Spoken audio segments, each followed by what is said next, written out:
Hi ಎಲ್ಲರಿಗೂ ನಮಸ್ಕಾರ. ನಮ್ಮ ಚಾನಲ್ಗೆ ಸ್ವಾಗತ.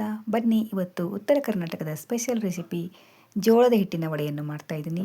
ಈ ವಡೆಯನ್ನು ಮಾಡಲು ಮೊದಲಿಗೆ ಹಸಿಮೆಣಸಿನಕಾಯಿ ಖಾರವನ್ನು ಮಾಡಿಕೊಳ್ಬೇಕು. ನಾನಿಲ್ಲಿ ಮಿಕ್ಸಿ ಜಾರಿಗೆ 10ರಿಂದ 12 ಹಸಿಮೆಣಸಿನಕಾಯಿಯನ್ನು ಹಾಕ್ತಾಯಿದ್ದೀನಿ. ಹಾಗೆ ಸ್ವಲ್ಪ ಬೆಳ್ಳುಳ್ಳಿಯನ್ನು ಹಾಕ್ತಾಯಿದ್ದೀನಿ, ಸ್ವಲ್ಪ ಶುಂಠಿ, ರುಚಿಗೆ ತಕ್ಕಷ್ಟು ಕಲ್ಲುಪ್ಪನ್ನು ಹಾಕ್ತಾಯಿದ್ದೀನಿ. ಹಾಗೆ 1 ಸ್ಪೂನಷ್ಟು ಜೀರಿಗೆಯನ್ನು ಹಾಕ್ತಾಯಿದ್ದೀನಿ. ಇವಾಗ ಕೊತ್ತಂಬರಿ ಸೊಪ್ಪನ್ನು ಹಾಕಿ ಈ ರೀತಿಯಾಗಿ ಹಸಿ ಖಾರವನ್ನು ರುಬ್ಬಬೇಕು. ಈ ವಡೆ ಮಾಡಲು ನಾನು 2 ಗ್ಲಾಸಷ್ಟು ಜೋಳದ ಹಿಟ್ಟು, 1 ಗ್ಲಾಸ್ ಗೋಧಿ ಹಿಟ್ಟು, ಹಾಗೆ ಅರ್ಧ ಗ್ಲಾಸಷ್ಟು ಮೈದಾ ಹಿಟ್ಟು, ರುಚಿಗೆ ತಕ್ಕಷ್ಟು ಉಪ್ಪು, ಸ್ವಲ್ಪ ಜೀರಿಗೆ, ಅರಿಶಿನ ಪುಡಿ, ಸ್ವಲ್ಪ ಕಡಲೆ ಹಿಟ್ಟು, ಹಾಗೆ ಸ್ವಲ್ಪ ಇಂಗು ಮತ್ತು ಸ್ವಲ್ಪ ಅಜವಾಯಿನನ್ನು ತೆಗೆದುಕೊಂಡಿದ್ದೀನಿ. ಇದು ಮೊದಲೇ ರುಬ್ಬಿಕೊಂಡಿರುವಂತಹ ಮೆಣಸಿನಕಾಯಿ ಪೇಸ್ಟ್.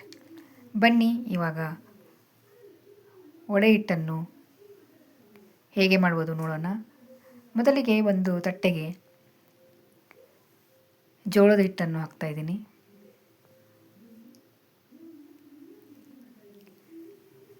ಇವಾಗ ಇದಕ್ಕೆ ಗೋಧಿ ಹಿಟ್ಟು, 1 ಗ್ಲಾಸ್ ಗೋಧಿ ಹಿಟ್ಟನ್ನು ಹಾಕ್ತಾಯಿದ್ದೀನಿ.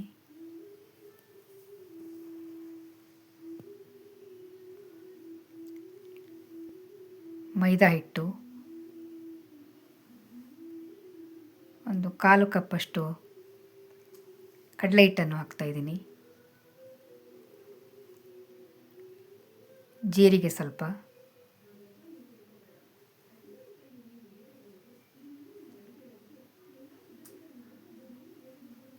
ಎಳ್ಳನ್ನು ಹಾಕ್ತಾಯಿದ್ದೀನಿ,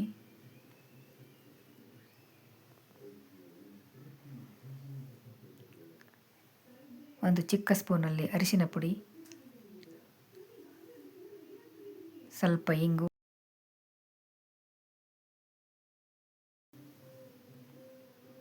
ರುಚಿಗೆ ತಕ್ಕಷ್ಟು ಉಪ್ಪು,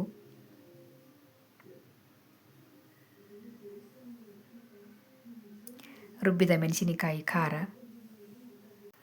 ಹಸಿ ಖಾರವನ್ನು ಎಷ್ಟು ಬೇಕೋ ಅಷ್ಟು ನೋಡಿಕೊಂಡು ಹಾಕಿಕೊಳ್ಬೇಕು. ಹಾಗೆ ಸ್ವಲ್ಪ ಅಜವಾಯಿನನ್ನು ಹಾಕ್ತಾಯಿದ್ದೀನಿ.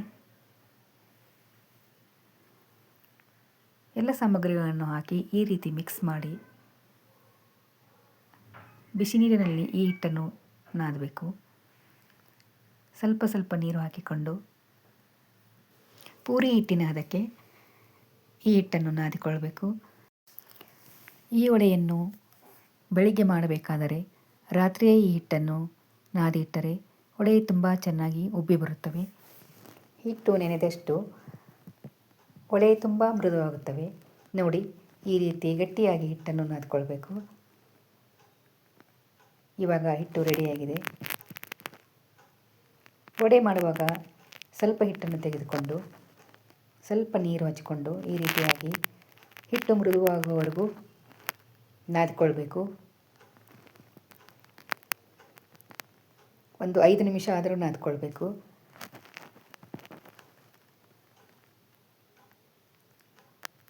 ನೋಡಿ, ಇವಾಗ ಈ ರೀತಿಯಾಗಿರಬೇಕು ಹಿಟ್ಟು.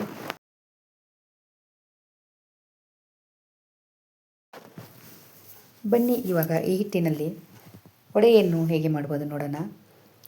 ಸ್ವಲ್ಪ ಹಿಟ್ಟನ್ನು ತೆಗೆದುಕೊಂಡು ಹೀಗೆ ಕೈಯಲ್ಲಿ ತಟ್ಟಬೇಕು.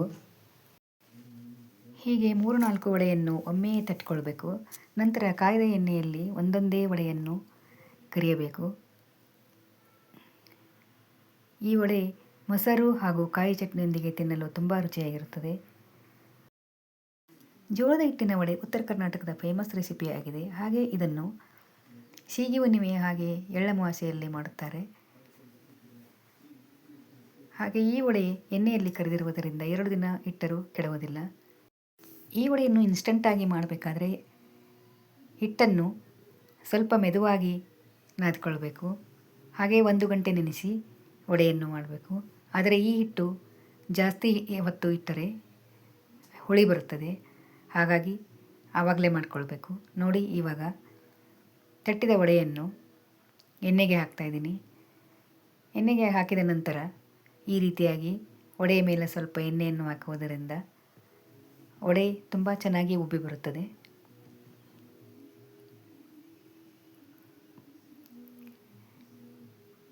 ಇವಾಗ ರುಚಿಯಾದ ಹಾಗೆ ಉಬ್ಬಿದ ವಡೆ ರೆಡಿ ಆಯಿತು ನೋಡಿ. ಬನ್ನಿ ಇವಾಗ ಇನ್ನೊಂದು ವಡೆಯನ್ನು ಹಾಕಿ ತೋರಿಸ್ತೀನಿ. ಈ ವಡೆಯನ್ನು ಮೊಸರಿನೊಂದಿಗೆ ತಿನ್ಬೋದು, ಹಾಗೆ ಕಾಯಿ ಚಟ್ನಿಯೊಂದಿಗೂ ತುಂಬ ಚೆನ್ನಾಗಿರುತ್ತದೆ ನೋಡಿ. ಇವಾಗ ಈ ವಡೆಯು ರೆಡಿ ಆಯಿತು. ಬನ್ನಿ ಇವಾಗ ಮೊಸರಿನೊಂದಿಗೆ ಸರ್ವ್ ಮಾಡ್ತೀನಿ. ಈ ರೆಸಿಪಿ ನಿಮಗೆ ಇಷ್ಟವಾದರೆ ಲೈಕ್ ಮಾಡಿ, ಶೇರ್ ಮಾಡಿ, ಸಬ್ಸ್ಕ್ರೈಬ್ ಮಾಡಿ. Thank you.